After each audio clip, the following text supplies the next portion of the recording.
नमस्कार, KTV news में आपका स्वागत है। मैं हूं स्तुति और आइए एक नजर डालते हैं शहर की प्रमुख सुर्खियों पर। बनारस घराने की शान पद्म भूषण पंडित राजन मिश्र का हुआ निधन, शोक में डूबा संगीत जगत।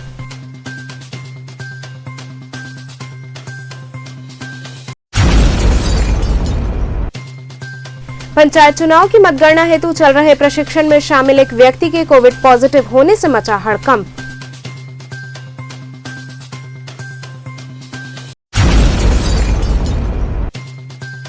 राज्य मंत्री अनिल राजभर के वायरल ऑडियो के संदर्भ में KTV के संवाददाता ने उनसे की बातचीत।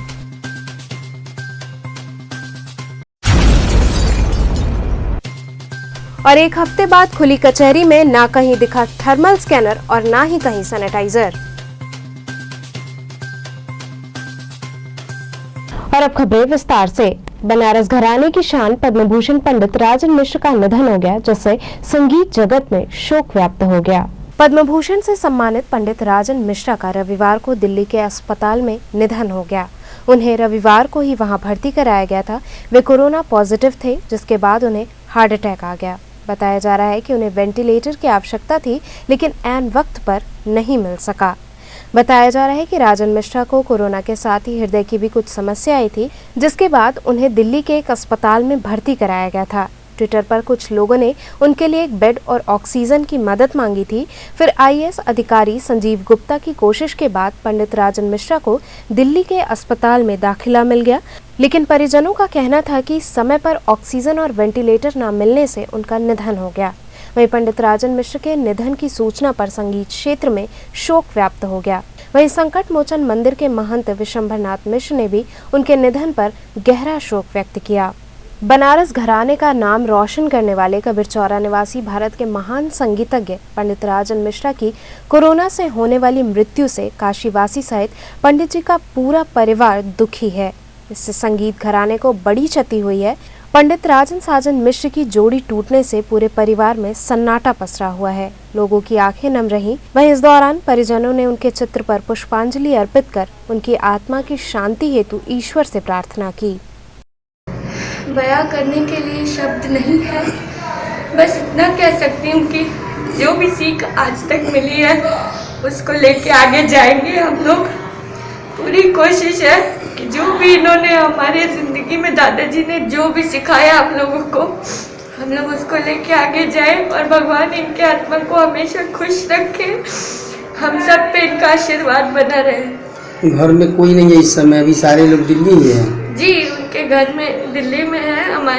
उनकी बड़ी बहन हमारी दादी है ऊपर। उनकी अवस्था अभी उतनी ठीक नहीं है कि वो ऐसे सामने आ पाए आप लोग के।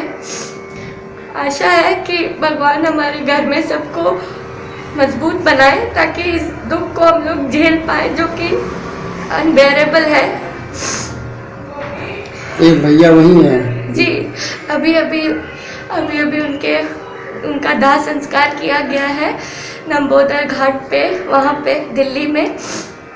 सब परिवार जो दिल्ली जा सकते थे वो वहाँ मौजूद है और अभी उनके चिता को आग लगाई गई है। भगवान उनकी आत्मा को शांति दे। क्या संबंध है आपका? हमारा उनका संबंध बहुत क्लोज संबंध शुरू दिन से रहा है।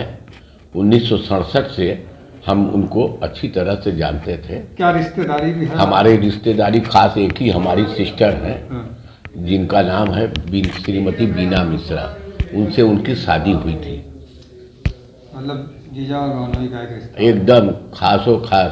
तो पद्मश्री भी मिला था उनको, और जो कार्यक्रम देते थे आपने भी काफ़ी उनके साथ कार्यक्रम किया है। जरूर। तो कितना कार्यक्रम किया, कहाँ कहाँ उनके साथ गए हैं? हम पूरा अमेरिका गए हैं 7 बार। I had been to 7 time only 1 country in USA। तो और सारा दुनिया गए, खाली चाइना नहीं गए।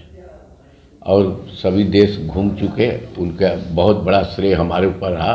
मुझे बहुत ही प्यार करते थे, बहुत ज़्यादा प्यार करते थे, और हमेशा से उनके साथ मैं जुड़ा रहा। और मैं क्या बताऊं। कितनी बड़ी क्षति मानते हैं बनारस संगीत घराने की उनके चले जाने से? क्या इस क्षति की भरपाई आगे होना संभव है? देखिए, गाना तो सुबह से शाम तक हो रहा है। जहाँ तक क्षति की बात है, वो क्षति कुछ बताया नहीं जा सकता है, कभी नहीं होगा। लीजिए एकदम स्पष्ट मैं बता दिया, क्योंकि मैं इतना नज़दीक उनके था कि एक एक सुर में वो हमको तो अब क्या बताएं, मुझे तो ऐसा पहुंचा दिए एकदम ऊपर में। इतना अच्छा गवैया, इतना सुरीला अभी तक मैंने नहीं सुना था। बहुत बड़े बड़े लोग हुए हैं, ऐसा नहीं है कि नहीं, बहुत अच्छा गवैया हुए हैं, मगर ऐसा गवैया पैदा नहीं होगा। पंचायत चुनाव की मतगणना हेतु चल रहे प्रशिक्षण में शामिल एक व्यक्ति के कोविड पॉजिटिव होने से हड़कंप मच गया। त्रिस्तरीय पंचायत चुनाव के मद्देनजर यूपी कॉलेज स्थित रानी मुराद कुमारी बालिका इंटर कॉलेज में मतगणना प्रशिक्षण शिविर का आयोजन किया गया। इस प्रशिक्षण में वोटों की गिनती कैसे करनी है, कितने बजे तक मतगणना केंद्र पर पहुंचना है और क्या क्या सावधानियां रखनी है, इसकी जानकारी दी गई। इसी बीच प्रशिक्षण के दौरान ही अचानक लोगों की चीख पुकार की आवाज आने लगी। विद्यालय के कमरा नंबर 7 में हंगामा होने लगा। लोग चिल्लाते दौड़ते बाहर निकलने लगे। लोगों ने बताया कि अंदर एक व्यक्ति जिनका नाम प्रिंस त्रिपाठी है, वो सिंचाई विभाग में अभियंता है, वो भी प्रशिक्षण लेने आए हुए थे और वो कोरोना पॉजिटिव हैं। जब लोगों को ये पता चला कि वो कोरोना पॉजिटिव हैं, तो वहां अफरा तफरी का माहौल बन गया। लोग चिल्लाते हुए बाहर आए और हंगामा किया। लोगों का कहना था कि हमारी जान के साथ खिलवाड़ किया जा रहा है। आज यहाँ कहाँ आना हुआ? यही ड्यूटी में आए हैं। किस चीज़ की ड्यूटी चल रही है? मतगणना की ट्रेनिंग में। क्या हुआ, एकाएक आप लोग बाहर क्यों हो गए? एक कोरोना पेशेंट को ले जाके जबरदस्ती हम लोग के बीच में बैठा दिया। इसलिए हम लोग मतलब कहा कि जब तक से सैनिटाइज नहीं करें, कोई व्यवस्था नहीं करेंगे, हम लोग अंदर नहीं जाएंगे। तो क्या कैसे मालूम चला कि वो अरे खुद बता रहे हैं कोरोना पॉजिटिव है, और आप वहाँ से आदमी को हटाकर कहाँ बैठा दिया? अरे मतगणना के जो है प्रशिक्षण के लिए हम लोग आए हैं। क्या समस्या है? समस्या है कि वहाँ कोविड पॉजिटिव जो है कर्मचारी है, उसकी ड्यूटी जबरी लगा के जो है उसको हम लोग के बीच बैठाए हैं। कैसे पता चला कि वो पॉजिटिव है? हाँ, जो उसको ला के बैठा रहा है वो खुद करा कि मैं पॉजिटिव हूँ। उससे आप लोगों ने पूछा कि क्यों पता चला? हाँ, क्यों? वो खुद बोल रहा कि मैं पॉजिटिव हूँ। क्यों आया ड्यूटी पे? कुछ हाँ, बता रहे हैं? जबरदस्ती आप जो है वो जबरदस्ती कर रहे हैं। राज्य मंत्री अनिल राजभर के वायरल ऑडियो के संदर्भ में केटीवी के संवाददाता ने उनसे बातचीत की। पिछले दिनों राज्य मंत्री अनिल राजभर का एक ऑडियो तेजी से वायरल हुआ है, जिसमें उन्होंने एक आम नागरिक से बात की है।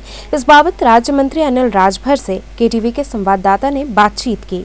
राज्य मंत्री का कहना है कि ऐसे विकट स्थिति में भी कुछ लोग सस्ती लोकप्रियता और राजनीति कर रहे हैं। उन्होंने कहा कि जो भी हमने कहा है वो प्रमाणित हो रहा है। उन्होंने बताया कि सोएपुर में लगभग आधा दर्जन लोगों ने कोविड से अपनी जान गंवा दी है। आज वहां सैनिटाइजेशन का कार्य होना है, वहीं मंगलवार को तिलमापुर में सैनिटाइजेशन का कार्य होगा। उन्होंने कहा कि जनता की सेवा हेतु तत्पर हूं और जो भी मेरे बारे में ऐसी बातें कर रहे हैं उनके विरुद्ध मैं कोई एक्शन नहीं लूंगा। उन्होंने अपील की कि ऐसी बातों पर ध्यान न लगाकर जनता की सेवा पर ध्यान लगाएं। उनसे जानेंगे जो इस समय सोशल मीडिया पे इनके खिलाफ एक वॉइस रिकॉर्ड चल रहा है, क्या कहना है इनका मंत्री जी का, उस पर हम राय जानते हैं। मंत्री जी, आपके खिलाफ एक सोशल मीडिया पे वायरल चल रहा है, उस पर क्या कहना चाहते हैं आप? देखिए, मैं उसको खिलाफ जैसा शब्द मैं प्रयोग नहीं करना चाहता। कुछ लोग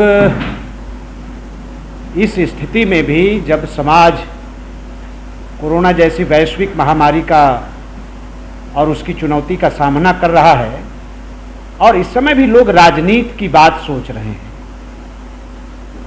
सस्ती राजनीति करना और सस्ती लोकप्रियता हासिल करना कुछ लोगों का उद्देश्य हो सकता है, लेकिन बड़ा स्पष्टता के साथ हम कहना चाहते हैं, जो बातें हमने कही आज वो सारी चीजें प्रमाणित हो रही हैं। मैं अभी सर्किट हाउस में हूं और यहां से मैं सीधे अभी सोएपुर गांव जाऊंगा, जहां कोविड की वजह से आधा दर्जन से ज़्यादा लोगों ने अपनी जान दी है। अभी 3 बजे से सैनिटाइजेशन का काम हम लोगों ने वहां पर रखा है। हमारे नौजवान साथी जो हमारे सहयोगी हैं, हम सब लोग मिलकर उस गांव में सैनिटाइजेशन करने जा रहे हैं। कल सुबह 11 बजे तिलमापुर में हमारी यही टीम वहाँ भी सैनिटाइजेशन का काम करेगी और प्रशासन का सहयोगी बनकर जनता की सेवा में हम सब लोग तत्पर रहेंगे, काम करेंगे। मैं आपके सभी दर्शकों से, आपके चैनल के माध्यम से मैं ये निवेदन करना चाहता हूँ, मैं आग्रह करना चाहता हूँ कि इस तरह की बातों में अपना ध्यान न लगाकर, और इस समय ज़्यादा बेहतर होगा कि हम बनारस के लोगों का, जो हमारे बुजुर्ग हैं, हमारी माँ बहनें हैं, जो युवा हैं, कहीं से कोई संक्रमित है, अगर किसी को अस्पताल की ज़रूरत है, बेड की ज़रूरत है, ऑक्सीजन की ज़रूरत है, अगर हम किसी भी तरह उनका हम सहयोगी बन सकें, उनको कुछ मदद कर सकें, इधर ध्यान सबको लगाना चाहिए, यही समाज के हित में बेहतर होगा। मंत्री जी, कुछ कई भी विधायक अपने निधि से पैसा तो दे रहे हैं, लेकिन मार्केट में या अपने समाज में या अपने क्षेत्रों में भ्रमण नहीं कर रहे हैं, इसको लेकर आप क्या कहना चाहेंगे? नहीं, देखिए, सबका काम करने का अपना तरीका है और बार बार प्रशासन की तरफ से भी आग्रह हो रहा है, श्रद्धेय मुख्यमंत्री जी ने भी अपील की है, पूज्य प्रधानमंत्री जी ने भी निवेदन किया है कि ज़्यादा से ज़्यादा लोग पहले अपने आप को सुरक्षित रखें, घर में रहें, और भी दुनिया भर के रास्ते हैं। अगर हम किसी की मदद करना चाहते हैं तो उसके रास्ते भी अलग हैं, अलग अलग रास्ते हैं। बस हमारा उद्देश्य होना चाहिए कि कोई पीड़ित है, कहीं से कोविड की समस्या से कोई परेशान है, तो हम कहीं न कहीं सहयोगी बन सकें। हमारे पार्टी के पूरे सम्मानित हमारे जितने वर्कर हैं, देवतुल्य कार्यकर्ता हैं, हमारे नेता हैं, सम्मानित जनप्रतिनिधि हैं, हम सब लोग लगे हुए हैं इसमें कि कैसे हम जनता की सेवा कर सकें, उनके सहयोगी बन सकें। मंत्री जी, जो सोशल मीडिया पे आपके खिलाफ इस तरह से वाक्य हुए हैं, क्या उस पर कोई आप अपनी तरफ से कोई एक्शन लेंगे? नहीं, हम कोई एक्शन नहीं लेंगे। सबकी अपनी मानसिकता है और लोगों की अपनी सोच है, उनकी सोच उनको मुबारक हो। बाकी आप सब सम्मानित बुद्धिजीवी, हमारा मीडिया बनारस का बहुत अच्छी तरीके से जानता है कि अनिल राजभर की सोच कैसी है, अनिल राजभर के काम करने का तरीका कैसा है, ये आप सब लोग बहुत अच्छी तरीके से जानते हैं और इस तरह की छोटी मोटी बातों पर हम ख्याल नहीं करते, न ध्यान देते। मंत्री जी, आपके राजभर समाज के एक मंत्री हैं और उनके ही कार्यकर्ता हैं, जो कि आपको प्रत्यारोपण सोशल मीडिया के जो आपको चल रहा है उसको लेकर कर रहे हैं। तो अब देखिए क्या है, ऐसे लोगों को कुछ पता नहीं है, कोई ज्ञान नहीं है।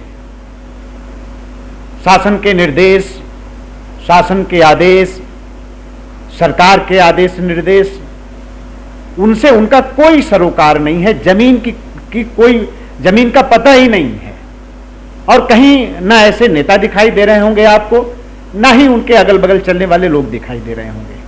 अगर इस समय जनता की सेवा में अगर किसी राजनीतिक पार्टी का कोई कार्यकर्ता आपको दिख रहा होगा तो हम लोगों को गर्व है, फक्र है कि भारतीय जनता पार्टी के वर्कर आपको दिख रहे होंगे। हम और हमारे जैसे हजारों लाखों लोग आज पूरे उत्तर प्रदेश, पूरे पूर्वांचल, पूरे देश के अंदर हम इस चुनौती का सामना हम लोग कर रहे हैं और जनता के साथ उनकी इस समस्या और इस चुनौती की घड़ी में हम कदम से कदम मिलाकर जनता के साथ चल रहे हैं। मंत्री जी, केटीवी के दर्शकों को आपकी तरफ से कोरोना के लिए क्या नहीं, मैं हाथ जोड़कर विनती करना चाहता हूं, जो पूज्य प्रधानमंत्री जी ने कहा, सभी काशीवासियों से, अपनी माँ बहनों से, अपने नौजवान मित्रों से, मैं सभी केटीवी के दर्शकों से मैं अनुरोध करना चाहता हूं, हाथ जोड़कर विनती करना चाहता हूं कि जब तक बहुत ही जरूरी न हो, कोई लाचारी, बेबसी, मजबूरी ना हो, तब तक आप घर से बाहर ना निकलें और कोरोना को मजाक न समझें। सुरक्षा ही उपाय है, कृपया आप सुरक्षित रहें।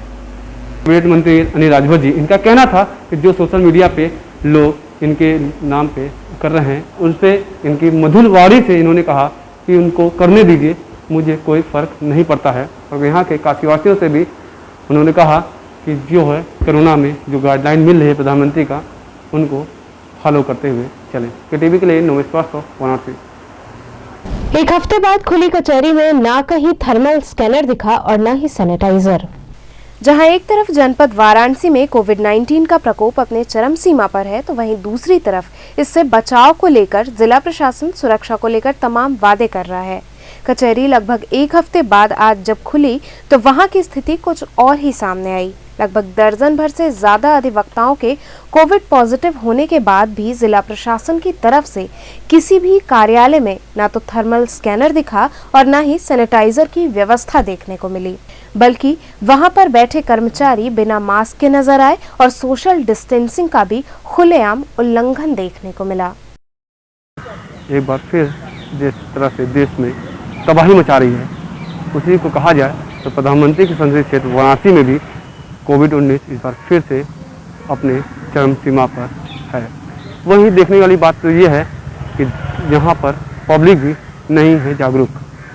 कचहरी खुलते ही लोगों की भीड़ जुटने लगी है, तो वहीं कार्यालयों में जिला अधिकारी का आदेशों को भी अनदेखी करने को मिल रही है। जिलाधिकारी ने कहा था कि सारे कार्यालयों में कोविड डेस्क उपलब्ध होगी, लेकिन किसी भी कार्यालय में कोविड डेस्क उपलब्ध नहीं है, और कहीं है भी तो वहाँ के कर्मचारी खुद ही बिना मास्क के घूमते नजर आ रहे हैं। ऐसे में देखने वाली बात तो ये है कि कितना जिला प्रशासन पब्लिक को मनाने में जुट रही है, लेकिन पब्लिक यहाँ की मानने को भी तैयार नहीं है। अधिकतर लोग बिना मास्क के दिख रहे हैं, तो कोई गमछा से मुंह बांध रहा है, तो कोई सोशल डिस्टेंसिंग की भी धज्जियाँ उड़ाते नजर आ रही है। लोग जिला प्रशासन से मांगे तो कई कर रही हैं, लेकिन खुद चेत तो नहीं रही है। ऐसे में कैसे जिला प्रशासन या सरकारें इस महामारी को रोक पाएगी, ये देखने वाली बात है। KTV के लिए उमेश श्रीवास्तव, वाराणसी। दशाश्वमेध घाट स्थित शीतला माता के वार्षिक श्रृंगार महोत्सव व विराट आरती का आयोजन हुआ। दशाश्वमेध स्थित शीतला माता का वार्षिक श्रृंगार व विराट आरती रविवार को संपन्न हुआ। इस अवसर पर पूरे मंदिर प्रांगण को आकर्षक ढंग से सजाकर अनेकों फूल पत्तियों से मां की आकर्षक झांकी सजाई गई। इस दौरान भक्तों ने मां की दिव्य झांकी का दर्शन किया। वहीं रात 2:30 बजे मां की विराट आरती संपन्न हुई। इस दौरान गंगा घाट का किनारा माता रानी की जयकार से गूंज उठा। सभी ने माता से कोरोना जैसे संकट से मुक्ति दिलाने की कामना की और देश प्रदेश की खुशहाली के लिए भी मां से विनती की गई। इस मौके पर मंदिर के महंत पंडित शिव प्रसाद पांडे ने परिवार संग उपस्थित होकर सोशल डिस्टेंसिंग का पालन करते हुए पूजन अर्चन संपन्न कराया। दशाश्वमेध शीतला घाट स्थित सप्तमातृका सिद्धपीठ श्री बड़ी शीतला माता माई का अनेक वर्षों से प्रचलित वार्षिक श्रृंगार महोत्सव एवं प्रसिद्ध विराट आरती आज चैत्र सुदी चतुर्दशी को होता है। यह आयोजन विस्फोटकादि दारुण रोग, महामारी इत्यादि के शमन के लिए 11वीं-12वीं शताब्दी से लगभग यह आयोजन होता चला आ रहा है। आज 25 अप्रैल को माता माई का आज वार्षिक श्रृंगार महोत्सव मनाया जा रहा है। रात्रि 1 बजे से भगवती के विराट आरती का पूजन इत्यादि कर क्रम प्रारंभ होगा। ठीक रात्रि 2:30 बजे माता माई की प्रसिद्ध विराट आरती की झांकी होगी। इस अवसर पर हम समस्त काशीवासियों से निवेदन करते हैं कि वे फेसबुक, टीवी चैनल इत्यादि के माध्यम से भगवती के वार्षिक श्रृंगार विराट आरती का दर्शन प्राप्त करें, क्योंकि इस वक्त महामारी प्रचंड रूप से पूरे देश में है। इसको ध्यान में रखते हुए लोग अपने घर से ही माँ की आराधना करें और इस महामारी के शमन के लिए विशेष प्रार्थना करें। सभी लोग मास्क लगाकर निकलें, मास्क लगाएं, दूरी बनाए रखें और अपने हाथों को सैनिटाइज करते रहें। हम इस अवसर पर समस्त काशीवासी एवं देशवासियों की तरफ से रात्रि 2:30 बजे माँ के वार्षिक प्रसिद्ध विराट आरती में विशेष प्रार्थना कर इस महामारी से मुक्ति के लिए हम प्रयासरत हैं। हम सभी भक्तों से पुनः निवेदन करते हैं कि वे घर में ही रहकर भगवती की आराधना करें और अपने भी सुरक्षित रहें और दूसरों को भी। फूलपुर की रहने वाली एक महिला न्याय हेतु दर-दर भटक रही है। महिलाओं की सुरक्षा को लेकर सूबे के मुखिया योगी आदित्यनाथ के द्वारा मिशन शक्ति का आगाज किया गया है, लेकिन प्रधानमंत्री के संसदीय क्षेत्र में उनके इन प्रयासों पर सवालिया निशान खड़ा हो रहा है। जब एक महिला न्याय के लिए विगत कई वर्षों से दर-दर भटकने को मजबूर है, घटना है थाना फूलपुर के अंतर्गत रहने वाली साधना देवी की, जो शारीरिक व मानसिक शोषण का शिकार होने के बाद न्याय के लिए विगत वर्ष एसएसपी कार्यालय पहुंची तो वहां उनको सिर्फ सांत्वना मिली, जिसके बाद वो लगातार थाने थाने भटक रही हैं, लेकिन उन्हें अभी तक न्याय नहीं मिला है। आज लगभग 1 साल होने को है, उसके बावजूद भी उनको न्याय नहीं मिल सका है। महिला ने बताया कि श्रीकांत पटेल नामक व्यक्ति ने उनसे शादी का वादा कर शारीरिक शोषण किया। फिर जब बात शादी पर आई तो वो बात टालने लगा। बात महिला थाने पहुंची तो वहां पर 2 से 3 बार शादी की तारीख तय करने के बाद भी वो मौके पर नहीं पहुंचा, जिससे वो परेशान होकर न्याय की गुहार लगा रही है। मैं आई थी, आज मेरी शादी थी। मैं आई थी शादी करने श्रीकांत पटेल से।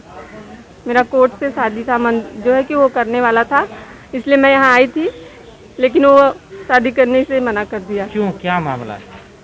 क्योंकि जो है कि हम दोनों में पहले जो है कि दोस्ती था, उसके बाद उसने मेरे साथ संबंध बनाने की कोशिश की, तो वो बोला कि मैं तुमसे शादी करूँगा। तो मैं बोली ठीक है, शादी करेगा तो ठीक है। शादी करने के लिए बोला, तब मैं उसके बाद तो मैं आई। उसके बाद जब मैंने उससे शादी के लिए बोला तो वो टालता गया। फिर अचानक मामला कितने दिन पुराना है? मामला ये लगभग 3 साल पहले का है। जी। इस संदर्भ में आपने किसी को एप्लीकेशन दिया? जी, मैं एसएसपी कार्यालय में मैंने दिया था दरखास्त। वहाँ से मेरा जो है कि गया महिला थाने में मेरा केस। महिला थाने से मैं आज तक दौड़ रही हूँ। वहाँ पे जाने के बाद लड़के को बुला के फिर जो है कि पूछा गया कि क्या शादी करोगे, या फिर मैंने 2 ऑप्शन दिया, या शादी करो या फिर बेमुकदमा लड़ो। तो लड़के ने फिर शादी करने के लिए हाँ बोला। हाँ बोलने के बाद डेट पड़ी 16 तारीख को। 16 जो है तारीख को डेट पड़ी, और तब से लेके वो 16 को नहीं आया। फिर डेट रखा, फिर नहीं आया। ऐसे करके 4 डेट हो गया। आज भी मैं आई हूँ, तो शादी के लिए आई थी। तो जब डेट दे दिया तो लड़के ने, तो आज क्यों मुकर रहा है? क्योंकि वो पहले सोच रहा था कि मैं अपना रास्ता बना लूँ, ऐसे टालते टालते बचने का। अब रास्ता बना लिया होगा, इसलिए भी आज उसने उल्टा मेरे ऊपर एफआईआर कर दिया, मेरे थाने से। एविडेंस में आप क्या रखे हैं? एविडेंस में मेरे पास हर तरीके का एविडेंस, जो कि मैं हर थाने पे जमा कर चुकी हूँ। थाने पे भी जमा की हूँ, एसएसपी कार्यालय। एविडेंस में क्या क्या आपके पास है? एविडेंस में मेरे पास चैटिंग है, व्हाट्सएप का है, और वॉइस रिकॉर्डिंग है, और पिक्चर्स है। चैटिंग में किस तरह का चैटिंग? चैटिंग में उसने बोला है कि मैं तुमसे शादी करूंगा, जो कि मेरे पास प्रूफ है। यहाँ रुकेंगे एक छोटे से ब्रेक के लिए। आप बने रहिए केटीवी के साथ।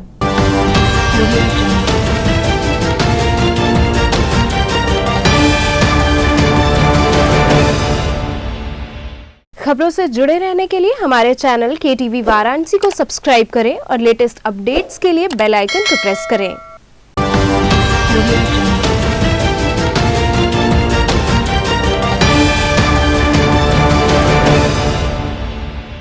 ब्रेक के बाद आपका स्वागत है। कोरोना के बढ़ते प्रकोप को देखते हुए व्यापारी स्वयं से लॉकडाउन करने पर विचार कर रहे हैं। सरकारी गाइडलाइन के बावजूद लोगों की जान बचाने के लिए बनारस के व्यापारी पूरी तरह से 15 दिन के लॉकडाउन पर विचार कर रहे हैं। इसके लिए व्यापारियों ने वाराणसी के जिलाधिकारी से भी बात की है। इस लॉकडाउन को सफल बनाने में सहयोग करने की बात कही गई है, लेकिन अगर इस पर जिलाधिकारी की तरफ से कोई प्रतिक्रिया नहीं आती है तो भी व्यापारी इस लॉकडाउन को सफल बनाने के लिए खुद से पहल करेंगे। वाराणसी व्यापार मंडल के अध्यक्ष अजीत सिंह बग्गा ने अन्य व्यापारी संगठनों से भी लॉकडाउन के समर्थन की मांग की है, जिससे कोरोना की चेन को तोड़ा जा सके और संक्रमण के कारण जिन लोगों की मृत्यु हो रही है उन्हें बचाया जा सके। वहीं केटीवी के संवाददाता से बात करते हुए वाराणसी व्यापार मंडल के अध्यक्ष अजीत सिंह बग्गा ने कहा कि जिस तरह से कोरोना अपना कहर ढा रहा है, उससे हमारे बीच के कई लोगों की मृत्यु हो चुकी है और व्यापार भी चौपट हो रहा है। ऐसे में हमारी पहली प्राथमिकता लोगों की जिंदगी बचाने को लेकर है और इसके लिए हम व्यापारी स्वयं से लॉकडाउन करना चाहते हैं, जिससे कोरोना संक्रमण की चेन को रोका जा सके। वहीं अखिल भारतीय उद्योग व्यापार मंडल के महानगर अध्यक्ष राकेश जैन ने कहा कि कोरोना महामारी में सरकार जहां पूरी व्यवस्था नहीं कर पा रही है, तो वहीं दूसरी ओर अस्पताल अभी भी लूट घसोट में लगा हुआ है। उनकी संवेदना मर चुकी है। वहीं उन्होंने कहा कि व्यापारी अपना स्वार्थ त्यागते हुए काशी की जनता को बचाने के लिए लॉकडाउन का समर्थन करते हैं। लगातार जिस तरह से कोरोना ने कहर डाल दिया है, हमारे बीच के कई लोग गायब होते जा रहे हैं और व्यापार पूरी तरह से चौपट जरूर हो गया है, पर हम लोगों को इस समय व्यापार की दिक्कत नहीं है, इस समय जान की ज़रूरत है। अब हम लोग अपने बीच के और लोगों को खोना नहीं चाहते। हम लोग लगातार सरकार से ये मांग कर रहे हैं कि कम से कम 15 दिन का लॉकडाउन लगा दिया जाए, पर अभी तक सरकार की तरफ से कुछ नहीं हुआ। तो व्यापारियों ने ठाना है और हम लोग बृहस्पतिवार से लेकर अगले रविवार तक लॉकडाउन कर रहे हैं। और आज से हमारा टोटो पूरे शहर में घूम घूम के व्यापारियों को बताएगा। और मुझे पूरी उम्मीद है कि बनारस के सारे संगठन इस समय आपसी द्वेष भूल के और अपने परिवारों की रक्षा के लिए और जान है तो जहान के लिए एक मत में सपोर्ट करेंगे सबका। राकेश जी, लगातार बनारस में कोरोना के मरीज बढ़ रहे हैं और लगातार ये केस की संख्या बढ़ती ही जा रही। ऐसे में सरकार और जिला प्रशासन हफ्ते में 2 दिन के लॉकडाउन लगा रहे हैं। क्या आपको लगता है इससे कोरोना की जो ये रफ्तार है वो थमेगी? पहला सवाल। हरगिज नहीं थमेगी और सरकार जो है वो पूरी तरह से उपयुक्त कार्य नहीं कर रही है। मुझे कहने में कोई संकोच नहीं कि अस्पताल अभी भी लूट खसोट पे लगे हुए हैं। उनका एक सूत्रीय कार्यक्रम है, पैसा कमाओ, चाहे मरीज बचे अथवा न बचे। चूंकि व्यापारी एक समाज सेवी होता है और हम समाज से जुड़े हैं, समाज से ही हम 2 पैसा कमाते हैं, समाज के ऊपर हम लोग खर्च करते हैं। ऐसे में आप लोगों ने लोगों की जान को बचाने के लिए किस तरह की प्लानिंग की है, आगे क्या करने वाले हैं? देखिए, व्यापार मंडल हर तरह से सहयोग कर रहा है। जो बेचारे सक्षम लोग नहीं हैं उनको हम लोग स्वयं का पैसा लगा के अस्पतालों में भर्ती करा रहे हैं, उनको मुफ्त में दवा दे रहे हैं, उनको खाने के लिए चीज़ें उपलब्ध करा रहे हैं। और दूसरी बात क्या बोलते हैं, हम लोग स्वयं अपने स्वार्थ को त्यागते हुए देश हित में, शहर हित में, बनारस हित में लॉकडाउन लगाने का आह्वान करते हैं। हम लोग की बात चल रही है, हम सारे व्यापार मंडल के साथी संयुक्त रूप से लॉकडाउन की घोषणा करने पर अपने को अब निश्चित कर लिए हैं। बीएचयू के एम्फी थिएटर मैदान में बन रहे अस्थायी अस्पताल के निर्माण कार्य में बाल मजदूरी देखने को मिली, वहीं अन्य मजदूर भी बिना मास्क के दिखाई दिए। कोरोना के बढ़ते संक्रमण को देखते हुए बीएचयू के एम्फी थिएटर ग्राउंड में बन रहे अस्थायी 1000 बेड के हॉस्पिटल का कार्य तेजी से चल रहा है। प्रशासन का कहना है कि 15 दिनों के अंदर अस्पताल का निर्माण हो जाएगा। वहीं लगातार यहां अधिकारी दौरे पर आते रह रहे हैं और कार्य का निरीक्षण कर रहे हैं, लेकिन किसी की भी नजर यहां मौजूद बच्चों पर नहीं पड़ी। दरअसल अस्पताल के निर्माण कार्य में कुछ बच्चे बाल मजदूरी करते दिखे, लेकिन ताज्जुब की बात ये रही कि किसी भी अधिकारी ने इस पर ध्यान नहीं दिया। वहीं इस दौरान जो मजदूर इस कार्य में लगे हुए हैं वो ना तो मास्क पहने हुए थे और ना ही दूरी बनाकर कार्य कर रहे थे।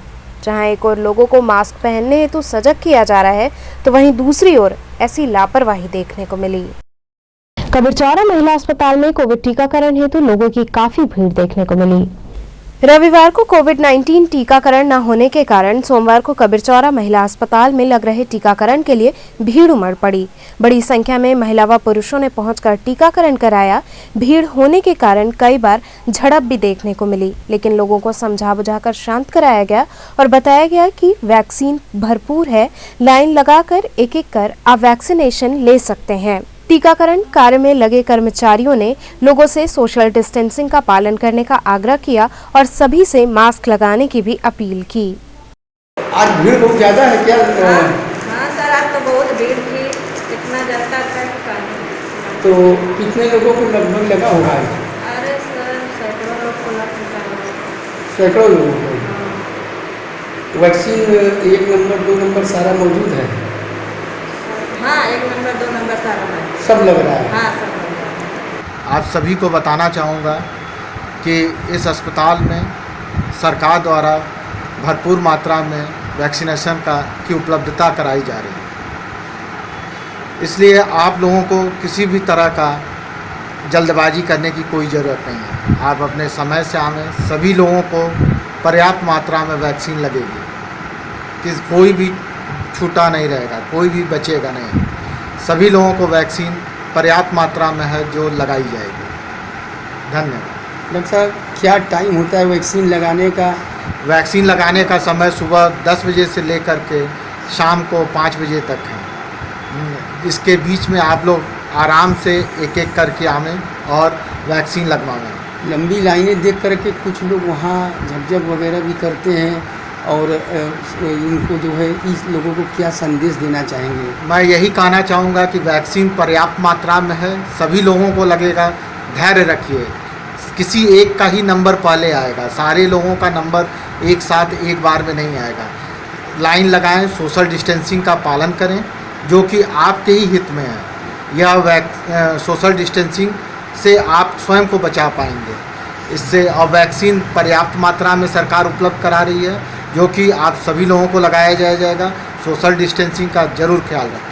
पीडब्ल्यूडी में कार्यरत बुजुर्ग कर्मी की तबीयत खराब होने के बावजूद मतगणना में उनकी ड्यूटी लगा दी गई है। मेहंदीगंज के रहने वाले पीडब्ल्यूडी में कार्यरत बुजुर्ग की मतगणना में ड्यूटी लगा दी गई है। आज वो अपने पोते के साथ यूपी कॉलेज के रानी मुरार कुमारी बालिका इंटर कॉलेज में चल रहे मतगणना प्रशिक्षण स्थल पर पहुंचे। पोते अंकित का कहना है कि मेरे दादाजी की मतगणना में ड्यूटी लगाई गई है, इन्हीं को लेकर हम यहां आए हैं। उनकी तबीयत पहले से ही खराब चल रही थी, इसके बावजूद भी ड्यूटी लगा दी गई है। अंकित का कहना था कि उन्होंने प्रशासन से बात भी की थी, लेकिन उनका कहना है कि इस बार ऑनलाइन सारी व्यवस्था की गई है, इसलिए ड्यूटी लगा दी गई है, इसलिए मतगणना का प्रशिक्षण करना अनिवार्य है। ये हमारे दादाजी हैं, दादाजी उनका मतगणना में ड्यूटी लगा हुआ है। क्या स्थिति है इनकी? इनकी देखिए सर, तबीयत पहले से गड़बड़ चल रहा था, दवाएं आज 18 चल रहा है दवाई अभी, और अभी भी चल रहा है, इसी वजह से दिक्कत है इनको। तो क्या ये चीज आपने जो प्रशासन को बताई है कि बताया गया था सर, बताया गया था, लेकिन वो लोग फिर लगा दे रहे हैं ड्यूटी। क्या कहना था उनका इस बार? उनका कहना था कि इस बार ऑनलाइन हो गया है, अब अगली बार से नहीं लगाया जाएगा। कहाँ कार्यरत हैं? ये वहाँ पर हैं लहतारा स्टोर पर, पीडब्ल्यूडी में स्टोर है उसका, उसी पे वहाँ काम करते हैं। क्या नाम है इनका? विश्वनाथ नाम है। दी सेंट्रल बार एसोसिएशन के पदाधिकारियों ने 4 सूत्री मांग पत्र जिलाधिकारी को सौंपा।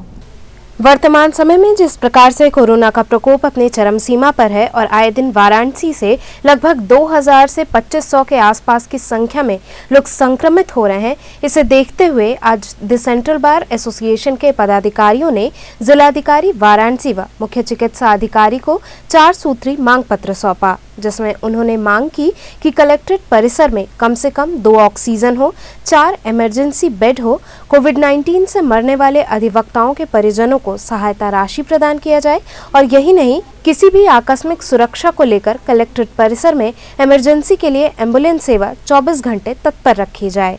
वहीं इस दौरान जिलाधिकारी ने उनकी मांगों को मान लिया और पत्र केसीएम प्रथम के माध्यम से स्वीकार किया। ज्ञापन इस प्रकार का था कि चूंकि आज से कचहरी खुल गई है, वर्चुअल कोर्ट चलेंगी, जिसमें अति महत्वपूर्ण मामलों पर सुनवाइयाँ होनी है। चूँकि कोर्ट जब खुल रही है तो भीड़ भाड़ की स्थिति यहाँ बन रही है, गैदरिंग होगी। कोविड महामारी इतना ज़्यादा भयंकर रूप ले चुका है जिसमें लगातार मौतें हो रही हैं। 26 अधिवक्ता मरे गए, वहीं तकरीबन 70-76 परिवारजन की मृत्यु हो चुकी है अधिवक्ताओं के। लिहाजा इसको देखते हुए प्रशासन से मांग थी कि कचहरी कैंपस में जो हॉस्पिटल है उसमें 5 बेड, 3 ऑक्सीजन टंकी की व्यवस्था की जाए, साथ ही साथ एक एम्बुलेंस परमानेंट डीएम पोर्टिको के पास खड़ी हो, जिससे अगर किसी प्रकार की दुर्घटना होती है तो पीड़ित को तत्काल मदद मिल जाए। साथ ही साथ हमारी मांग थी कि कचहरी में प्रतिदिन 100 अधिवक्ताओं का वैक्सीनेशन किया जाए, वो भी मांग सीएमओ साहब द्वारा मान ली गई है। और हमारी मांग थी कि जितने भी मृत अधिवक्ता हुए हैं, जिनकी मृत्यु हो चुकी है कोविड से, उनके परिवार को 5 लाख का मुआवजा दिया जाए, जिसके लिए एसीएम फर्स्ट महोदय आए थे और उन्होंने ज्ञापन ले जाके दिया है। डीएम साहब से टेलीफोनिक वार्ता हुई, चूँकि कोविड कार्यकाल चल रहा है, मुलाकात संभव नहीं था, तो उन्होंने कहा कि मैं शासन को पत्र लिखूंगा और 15 दिन के अंदर पीड़ित अधिवक्ताओं को जिनकी मृत्यु हो चुकी है, जिनका परिवार असहाय हो चुका है, उनको 5 लाख का मुआवजा दिलाने का प्रयास करूंगा। शादी समारोह में आए बारातियों का काढ़े और मास्क के साथ स्वागत हुआ। वाराणसी में एक शादी के बारातियों का अनोखा स्वागत देखने को मिला, जहां पे उन्हें काढ़ा पिलाकर और मास्क पहनाकर उनका स्वागत किया गया। कोरोना की विस्फोटक स्थिति को देखते हुए कन्या पक्ष ने अपने यहाँ आए बारात में शामिल सभी बारातियों को दरवाजे पर आते ही उनका तिलक करके माला पहनाने के बाद काढ़ा पिलाकर और उन्हें मास्क देकर उनका विशेष स्वागत किया। बारात में शामिल सभी लोगों ने कन्या पक्ष की इस तरह से स्वागत करने की प्रशंसा की और कहा कि इस समय की हमारे लिए बेहद जरूरी है, इसे पीने से सभी सुरक्षित और स्वस्थ रहेंगे। आज आप शादी में आए हो, एंजॉय कर रहे हो, वीकेंड लॉकडाउन है, ऐसे में बारात में आए हो आप लोग, समय का कम है, ये हाथ में आप लोगों का स्वागत देखा मैंने काला काला, ये क्या पी रहे हो आप? काढ़ा है ताकि हेल्दी रहे हम लोग। बारातियों का स्वागत भी काढ़े से हो रहा है जी। क्या कहोगे इस तरह से वेलकम पे? जी अच्छा है, हम लोग इम्यूनिटी अच्छी रहेगी। अभिषेक किस चीज़ से आप लोगों का कैसे स्वागत हुआ है आज? हम लोग का स्वागत काढ़े से हुआ है, जो कि बहुत ज़रूरी है, हमारी इम्यूनिटी बूस्ट करेगा ये और हम लोग कोरोना से दूर रखेगा। वैसे भी सर ये मास्क अच्छा है ऑक्सीजन मास्क से, तो कृपया काढ़ा भी स्वस्थ रहिए। काढ़ा कड़वा होता है सर, कड़वे चीज़ से हो रहा है तो कोई दिक्कत नहीं सर, ये कड़वाहट अच्छी है दवा के कड़वाहट से, ये कड़वाहट अच्छी है सर। तो चलते चलते पुनः एक नजर डालते हैं शहर की प्रमुख सुर्खियों पर। बनारस घराने की शान पद्म भूषण पंडित राजन मिश्र का हुआ निधन, शोक में डूबा संगीत जगत।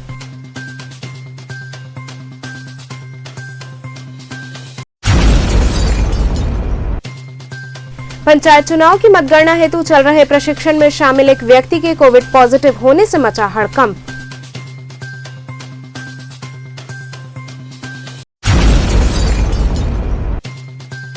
राज्य मंत्री अनिल राजभर के वायरल ऑडियो के संदर्भ में केटीवी के संवाददाता ने उनसे की बातचीत।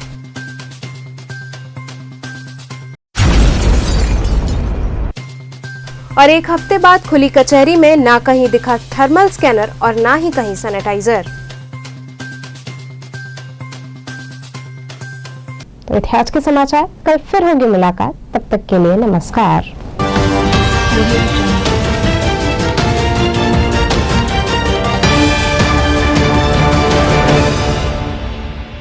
खबरों से जुड़े रहने के लिए हमारे चैनल केटीवी वाराणसी को सब्सक्राइब करें और लेटेस्ट अपडेट्स के लिए बेल आइकन को प्रेस करें।